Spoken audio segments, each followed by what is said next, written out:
ہر دن وہی راستہ، وہی چہرے، وہی کہانیاں۔ جب زندگی بالکل رکی رکی دکھائی دے، روٹین ایک حد تک تو تحفظ دیتی ہے، مگر جب یہی روٹین قید بن جائے تو روح گھٹنے لگتی ہے۔ اگر آپ بھی ہر صبح بوجھل دل سے جاگتی ہیں، اگر شام کو لگتا ہے کہ آج بھی کچھ خاص نہیں ہوا، تو یہ اشارہ ہے آپ کی روح نئی پرواز کی طلبگار ہے۔ جہاں آپ رکی ہوئی ہیں، وہاں آپ کا مقدر نہیں لکھا گیا۔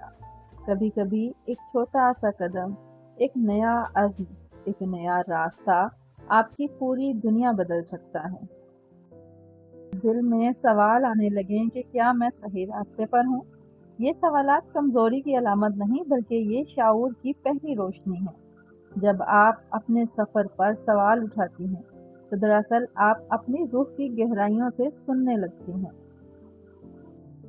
جب آپ اپنے ہی لوگوں میں اجنبی محسوس کریں، یہ ڈسکنیکٹ ہونا کوئی کمزوری نہیں، بلکہ اپنے دل کا پیغام ہے کہ اب آپ کی روح ایسے ماحول کی تلاش میں ہے جو اس کے سچ سے میل کھاتا ہو۔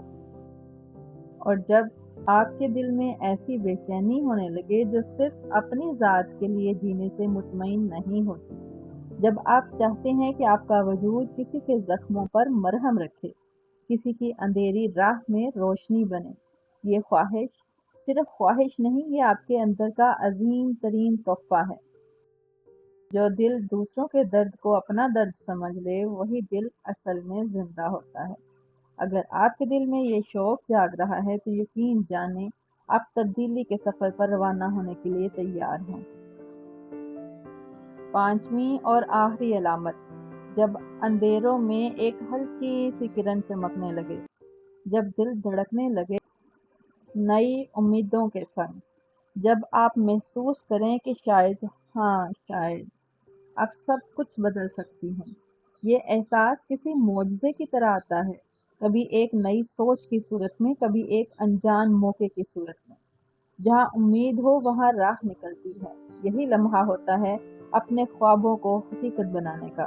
تو آج ہم نے یہ سمجھا کہ جب زندگی ہمیں بار بار اشارے دیتی ہے تو وہ ضائع نہیں کرنے چاہیے۔ ہر رکاوٹ، ہر سوال، ہر تنہائی دراصل آپ کو ایک نئے سفر کی طرف لے جانے والے زینے ہیں۔ آپ کی زندگی آپ کی کہانی ہے، اسے وہ رنگ دیں جس کا آپ خواب دیکھتی ہیں۔ آئیے آج سے اپنی نئی کہانی لکھنا شروع کرتے ہیں۔ اپنی نئی کہانی کے لیے انشاءاللہ کا کامنٹ ضرور کریے گا۔ ویڈیو اچھی لگی ہو تو اس کو لائک اور شیئر ضرور کریے گا۔